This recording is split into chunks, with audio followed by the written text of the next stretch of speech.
Salut, j'espère que vous allez bien. Je m'appelle Benny Abi et aujourd'hui on est le 3 janvier 2026. Je vais lire le texte qui s'appelle Tourisme à Paris. Bonjour, ce matin j'ai le plaisir d'accueillir dans notre émission Jacques Bertrand, responsable du pôle tourisme à la mairie de Paris. Bonjour monsieur Bertrand. Bonjour. Alors, comment se porte le tourisme dans la capitale ? Eh bien, écoutez, après 2 années difficiles en raison de la pandémie, je crois que l'on peut dire que les visiteurs sont de retour dans les rues de Paris.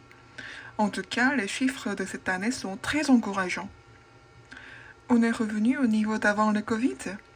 Non, pas encore, mais on espère y arriver rapidement et retrouver l'attractivité qui était la nôtre.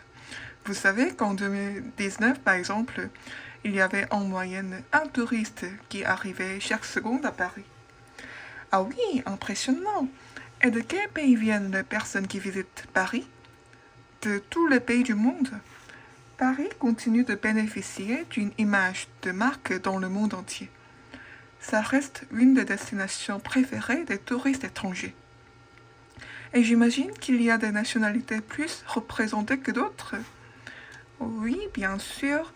Avant la pandémie, les premiers touristes étrangers à Paris étaient les Américains, suivis par les Chinois et les Japonais. Mais en fait, la majorité des touristes à Paris sont français. Eh oui, ce sont des gens qui viennent des différentes régions de France et qui séjournent en général chez des amis ou de la famille. Cela montre que Paris séduit non seulement à l'étranger, mais aussi en France. Quels sont les monuments, les lieux les plus visités ? Alors, depuis l'incendie de Notre-Dame, le trio de tête est constitué du Louvre, de la Tour Eiffel et du Centre Pompidou, dans cet ordre-là. Et qu'est-ce que vous pourriez conseiller à nos auditeurs et à nos auditrices qui souhaitent faire quelque chose de différent, quelque chose un peu insolite ? Oh, il y a plein de choses originales à faire à Paris, vous savez. Il y en a pour tous les goûts. Alors, si vous aimez les chats, par exemple, je vous recommande le Café des Chats dans le 3e arrondissement.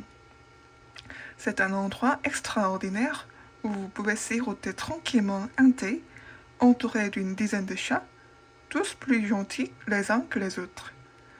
Ah, désolé, mais moi, je suis allergique aux chats. Ah ben, vous pouvez faire autre chose alors. Si vous n'êtes pas allergique aux écrivains, vous pouvez suivre leurs traces dans les rues de Paris. Ce sont 2 femmes, passionnées de littérature et amoureuses de Paris, qui ont lancé ce projet qui s'appelle Sur le pavé la plume et qui consiste à découvrir Paris en suivant une œuvre littéraire comme Les Misérables, par exemple, de Victor Hugo. Ah, c'est plus intéressant pour moi en fait. Eh bien, je vous remercie Jacques Bertrand pour toutes ces précisions. Merci à vous de m'avoir invité. Au revoir.